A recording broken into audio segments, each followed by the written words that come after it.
ভীমপুর নামে এক গ্রামে হরিপদ নামে এক গরিব জেলে ছিল। সে যা মাছ ধরতো তাতেই কোনো রকমে তাদের সংসারটা চলতো। একদিন ভোরবেলায়, কি গো, আজ এত ভোরবেলায় যাচ্ছ যে? দেখি তাড়াতাড়ি গিয়ে যদি কটা মাছ পাই তো তাহলে খুবই ভালো হবে। আচ্ছা শোনো না, আজ যদি একটু বেশি মাছ পাও আর যদি ভালো বিক্রি হয় তাহলে গোপালের জন্য একটা নতুন জামা কিনবো। ওর না তেমন ভালো কোনো জামা নেই। ভগবান চাইলে সবই হবে রে মালতী। আচ্ছা শোন, আমার আজ আসতে একটু দেরিও হতে পারে বুঝলি, তুই যেন আবার না খেয়ে বসে থাকিস না। ও মা, সে কি কথা? তোমাকে একা রেখে আমি খেয়ে নেবো বুঝি? ধুস, তা কখনো হয় নাকি?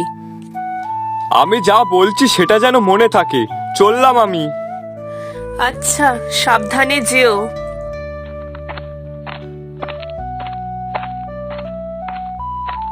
দুগ্গা দুগ্গা।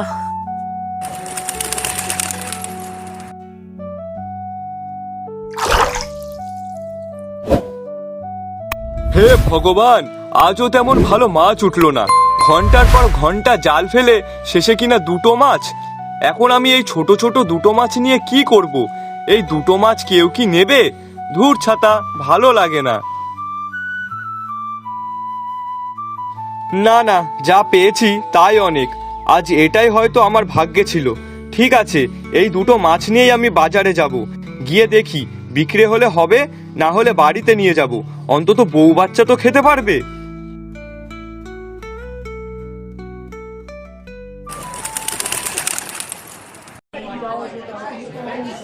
ও বাবা, সবাই এত বড় বড় মাছ এনেছে, আর সেখানে আমার এই সামান্য ছোট ছোট দুটো মাছ, এ কি আদৌ বিক্রি হবে?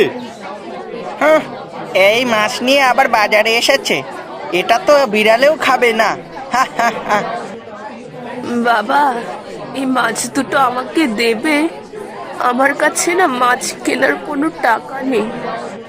হরিপদ তখন একটু ভেবে হাসি মুখে মাছ দুটো বিনা পয়সায় সেই বুড়িটাকে দিয়ে দিল। তুমি গরিব হতে পারো, কিন্তু তোমার মনটা অনেক বড়। মনে রেখো, নদী কখনো মানুষের ঋণ রাখে না।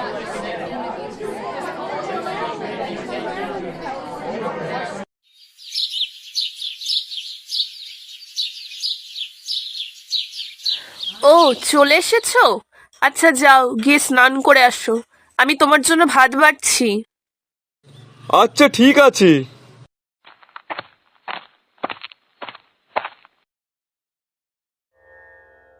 হ্যাঁ গো, আজকে কি ঠিকঠাক বিক্রি হয়নি নাকি? নাকি আজও কোনো মাছ পাওনি? কোনটা? না রে, পেয়েছিলাম, তবে দুটো। মোটে দুটো? হ্যাঁ রে মালতী। তা বলছি কি, ওই দুটো মাছ বিক্রি করে কত টাকা হলো শুনি? কোনো টাকাই হয়নি। মানে?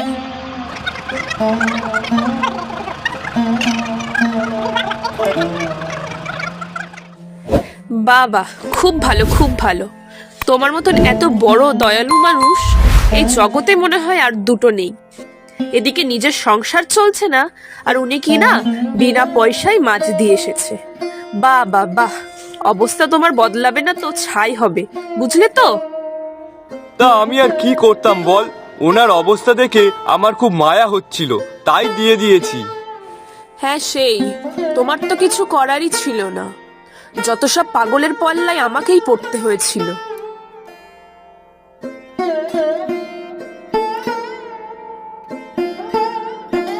পরের দিন ভোরবেলায় একটা অদ্ভুত ঘটনা ঘটল। হরিপদ নদীতে জাল ফেলতেই জালটা খুব ভারী হয়ে গেল এবং সাথে সাথেই তার মুখের ধরন পাল্টে গেল। আর তখন হরিপদ বলল, ও বাবা, জালটা হঠাৎ এত ভারী লাগলো কেন? জালে আবার কি বাঁধলো? হরিপদ তখন অনেক কষ্টে কোনো রকম ভাবে জাল টেনে তুলতেই দেখলো বিশাল বড় বড় অনেক মাছ। হে ভগবান, তুমি তাহলে এতদিন পর মুখ তুলে চেয়েছো। তোমার অশেষ কৃপা ভগবান, অশেষ কৃপা। কতদিন পর এতগুলো মাছ ধরলাম, তাও আবার একবারেই। উফ, আমার যে কি মজা হচ্ছে না, সে কি আর বলবো। আচ্ছা, এগুলো কি সব ওই বুড়ি ঠাকুমার আশীর্বাদের জন্যই হচ্ছে নাকি? না, যাই তাড়াতাড়ি এগুলো নিয়ে বাজারে যাই। আসুন আসুন, মাছ নিয়ে যান, পুরো জ্যান্ত মাছ, এখনই নদী থেকে ধরে নিয়ে আসলাম। আসুন আসুন, মাছ নিয়ে যান, মাছ। এই গরিব লোক হঠাৎ এত মাছ পেলো কিভাবে? নিশ্চয়ই কোনো ঘোটালা আছে। না না, যদি প্রতিদিন এমনই মাছ আনে তাহলে তো আমার অনেক লস হয়ে যাবে। না, এর তো একটা ব্যবস্থা করতেই হচ্ছে।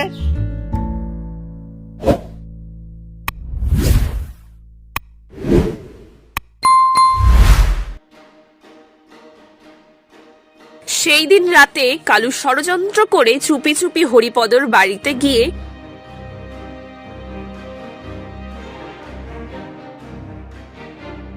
তার মাছ ধরার জালটা কেটে দিল। আর পরের দিন নদীতে নামতেই হরিপদর জালটা ছিঁড়ে গেল আর সব মাছ জলে পালিয়ে গেল। কি ব্যাপার, এখনই চলে আসলে যে? আর তোমার জালটাই বা কোথায় গেল?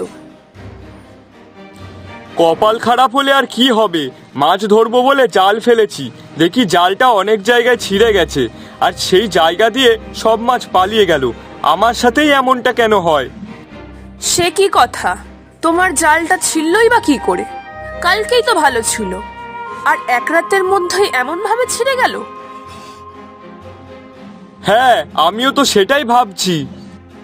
ইঁদুরে কেটেছে নাকি? না না, ইঁদুরে এইভাবে কি কাটতে পারে নাকি?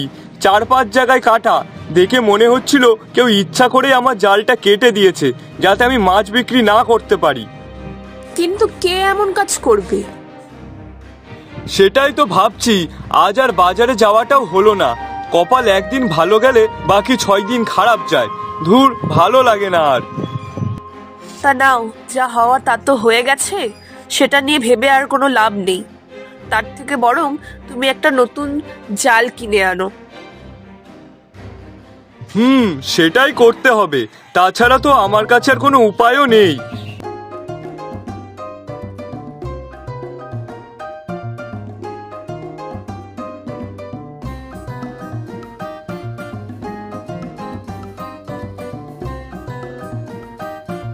ও আচ্ছা, এই ব্যাপার তাহলে।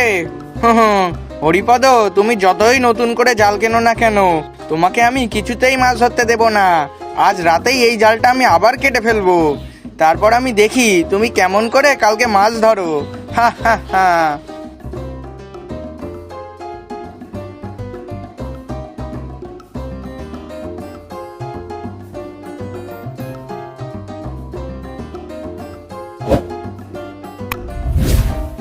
ওমা, ও বাবা, ওই দেখো কিসের একটা শব্দ শোনা যাচ্ছে। আমার মনে হয় কেউ একটা আমাদের নতুন জাল আবার কাটছে। চুপ, একদম কথা বলিস না, আমি গিয়ে দেখছি। এই লোকটাই আগের দিন বাবার জাল কেটেছিল, আর আজকেও চোরের মতো এসে জাল কাটছে। এ কেমন ব্যবহার? রাত দুপুরে তুমি কিনা চোরের মতো এসেছো লোকের জাল কাটতে? ছি ছি, এ কেমন ধরনের লোক রে বাবা? লোকে চোর ডাকাতি করে আর এ কিনা লোকের জাল কাটছে? না না, এর একটা বিধান করাই চাই, না হলে পরে যে চুরি ডাকাতি করবে।